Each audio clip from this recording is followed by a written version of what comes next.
Good morning, students.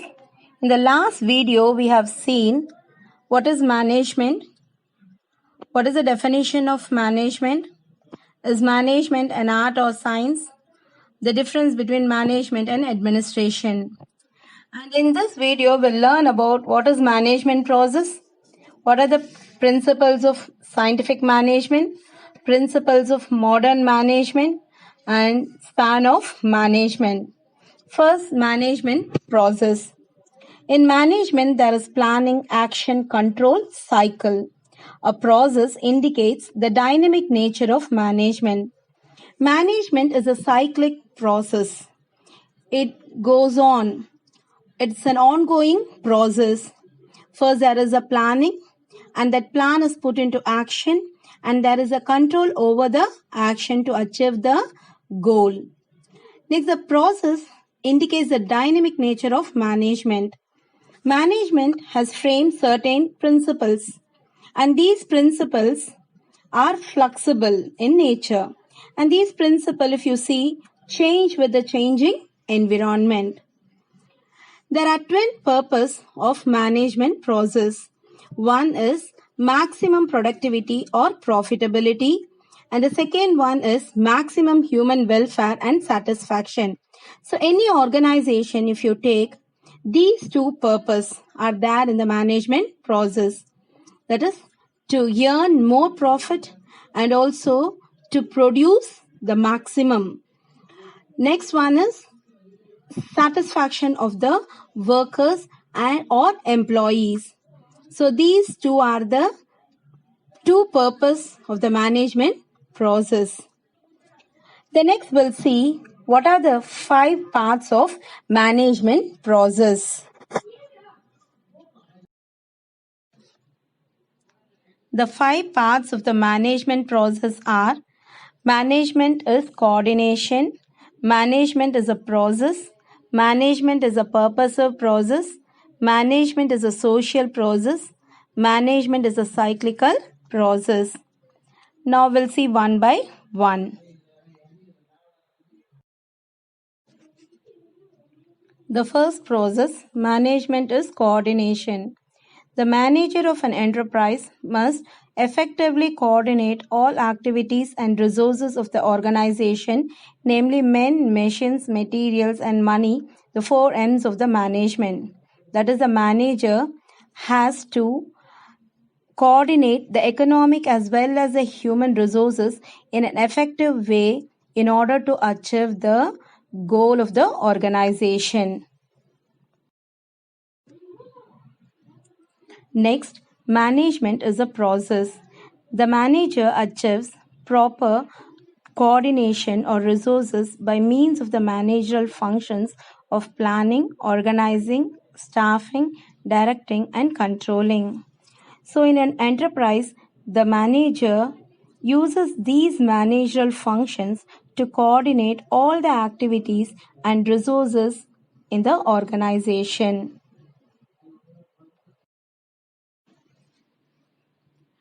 Management is a purposive process. It is directed towards the achievement of predetermined goals or objectives. Without an objective, we have no destination to reach. So why a management is needed? Management is needed to achieve the goals, the objectives of an organization. If there is no goal or objective fixed, then we don't have any destination to reach. So both management and organization must be purposive and it should be goal oriented. Management is a social process. It is the art of getting things done through other people. Management is regarded as a social process because it is directly concerned with the management of human resources. All the activities, managerial process, all are done with the help of human resources. Lastly, management is a cyclical process. Management represents planning, action, control, replanning cycle. That is, It is an ongoing process to attain the planned goals. You see the diagram given here. First one, plan. That is, planning is done and the plan is put into action. The plan is executed. Next, monitor. That is to assess what has been achieved through the plan. Next, review. That is comparing the achievement with the plan. According to the plan, we have achieved or not.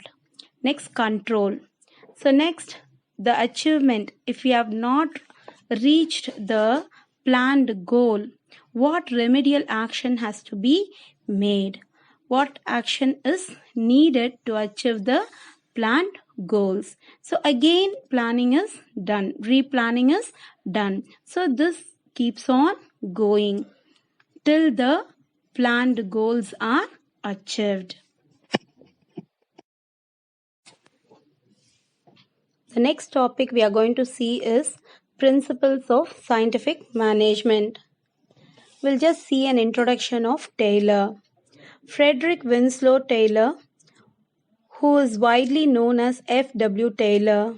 He was an American mechanical engineer who sought to improve industrial efficiency.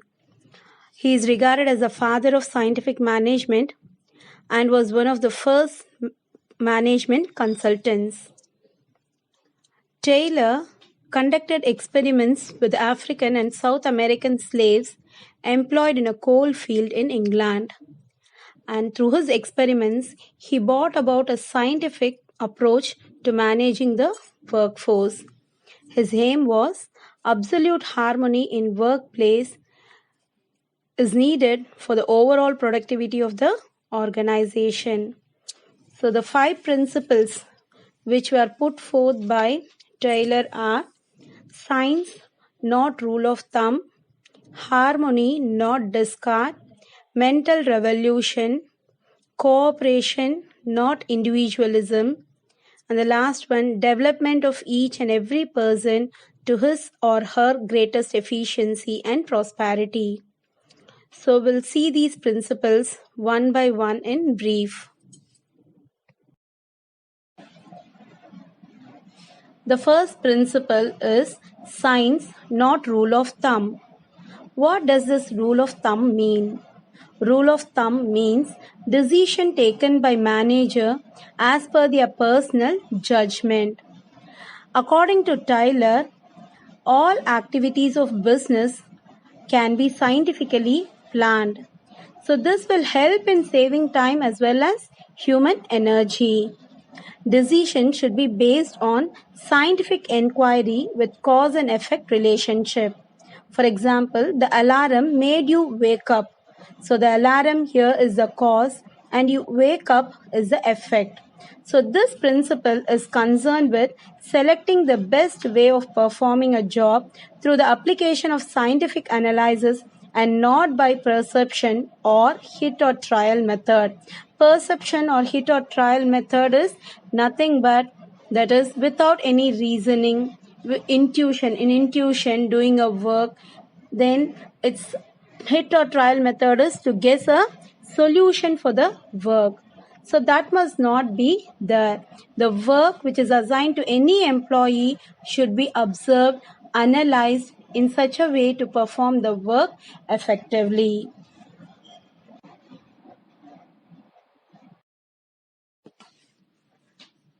The next principle is harmony, not discard. Harmony, not discard. What does this mean? That is, there should be a cooperation between the management as well as the employees. There should be complete harmony between the workers and the management. If there is any conflict between the two, it will not benefit the both, that is the workers as well as the management. So both the management and the workers should realize the importance of each other. Management should always be ready to share the gains of the company with the workers, and the latter should provide their full cooperation and hard work for achieving organizational goals. For example, if you see in the Japanese companies, usually the workers, they don't go for strike.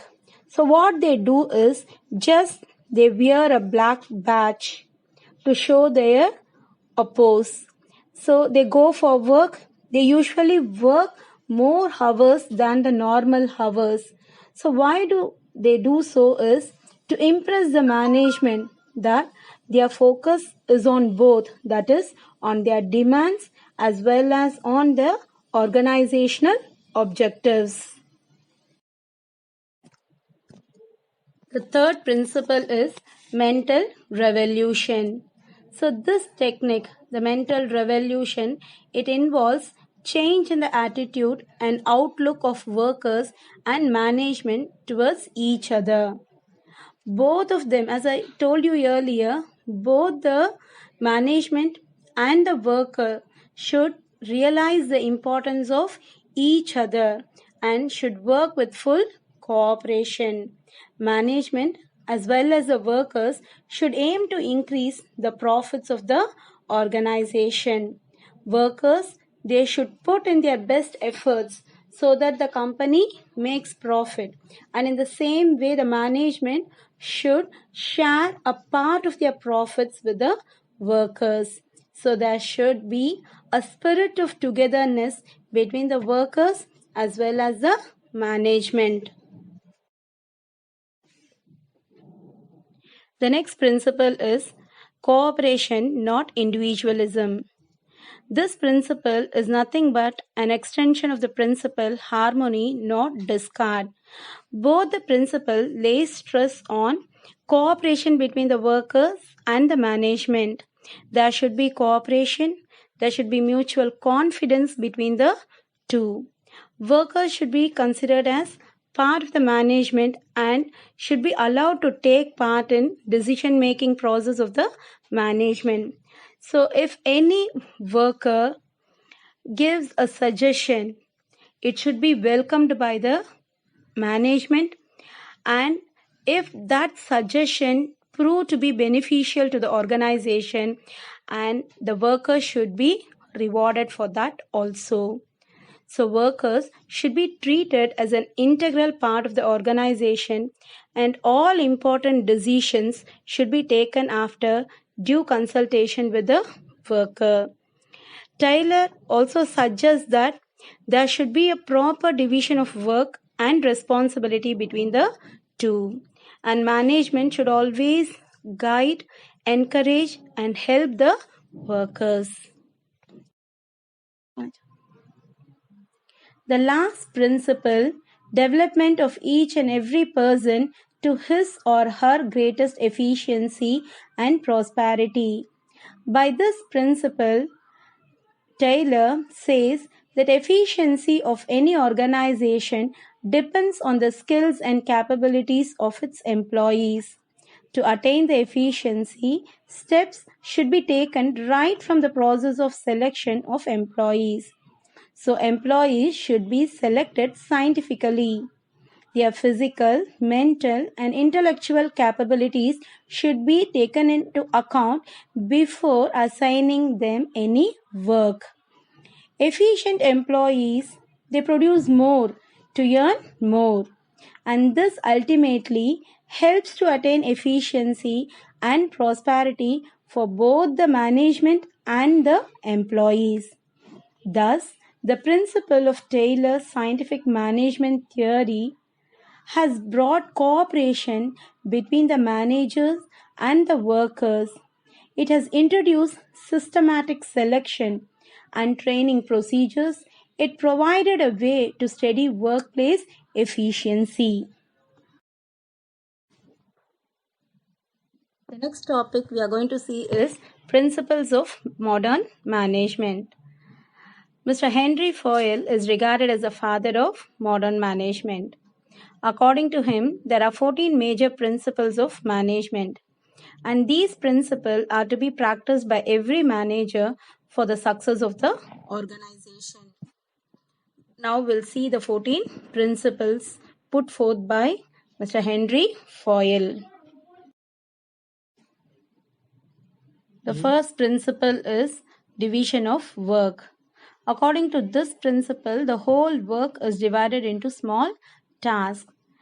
So what happens because of this division of work? The worker specializes in that work.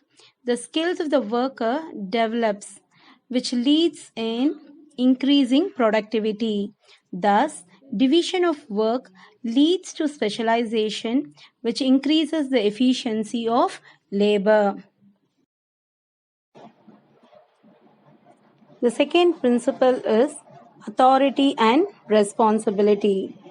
Authority means issue of commands. That is, a superior has the right to give orders or right to give commands to his subordinates. And responsibility means obligation for performance. That is, obligation to do anything. The third principle is discipline. How in a classroom discipline is very important, same way in a workplace discipline is important. It is obedience, a good relationship with others, respect of authority, all this comes under discipline. So discipline is very essential for the smooth functioning of all organization. The fourth principle is unity of command. According to this principle, each subordinate should receive orders and should be accountable to one and only one superior. That is, if an employee gets command from more than one superior, it will create confusion. The fifth principle is unity of direction. In an organization, the workers should be given correct direction. All the activities must be put under one group and there must be one plan of action and they should be under the control of one manager. The sixth principle is subordination of individual interest to mutual interest. So by this principle, what Foyle says is the management has to keep their personal interest aside and they should look into the company's objectives. They have to work towards the goals of the organization. The seventh principle is remuneration. That is, the salary paid to the workers must be sufficient because this is the chief motivation of employees and it also has great influence on the productivity. So the remuneration paid should be fair and also reasonable. The eighth principle is the degree of centralization.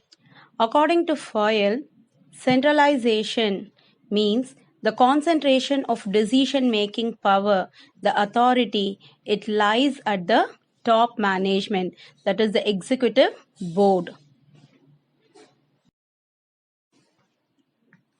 The ninth principle is line of authority or scalar chain. So this principle deals with communication aspect of any organization. So the principle of scalar chain is the flow of communication from management to the lowest rank in the company. That is, it is a chain of all supervisors from the top management to the person working in the lowest rank. So this principle suggests that there should be a clear line of authority from top to bottom linking all managers at all levels. The 10th principle is order. Order doesn't mean any command. According to Foyle, every organization should have a fixed place for everything, so which helps in the smooth working of the organization and also avoids the wastage of resources. So people and materials must be in suitable place at appropriate time for maximum efficiency. So here Foyle has given two different orders. One is social order and the other one is material order. Social order is concerned with human resources and material order is concerned with the physical resources. The 11th principle is equity. This principle lays stress that employees should be treated equally. Employees must be treated kindly and justice must be enacted to ensure a just workplace. So, in an organization, the manager should be fair and impartial when he is dealing with the employees. He has to give equal attention, importance towards all the employees. The 12th principle is stability of tenure of personnel. This principle states that for the smooth functioning of an organization, the managerial personnel should not be changed frequently. If this is going to happen, the organization time as well as money is wasted. So, FOIL stresses on the principle stability of tenure of personnel. The next topic is initiative. According to FOIL, under this principle, successful management provides an opportunity to its employees to suggest new ideas. So here FOIL believe that employees should be encouraged to take the initiative in the work assigned to them. Initiative on the part of employees is a source of strength for organization because it provides new and better ideas. The last principle is team spirit. It refers that the manager should ensure and develop morale in the workplace individually as well as communally. The team spirit helps to develop an atmosphere of mutual trust and understanding. Team spirit helps to finish the task on time. If the workers work as a team, they can finish the work in time. The next topic we are going to see is span of management. Span of management, it refers to the number of subordinates who can be managed efficiently by a superior. So you can just simply say in a company, the manager has a group of subordinates under him and these subordinates, they report him directly and this is called as span of management.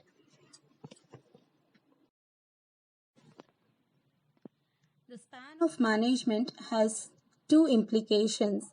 The first one, it influences the complexities of the individual manager's job, that is, the complicated situation of a manager.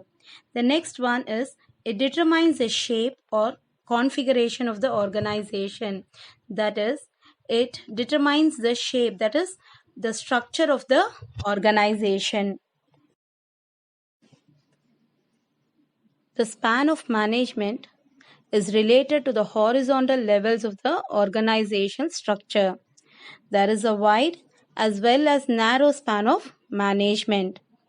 With a wider span of management, there will be less hierarchical levels and thus the organizational structure would be flatter.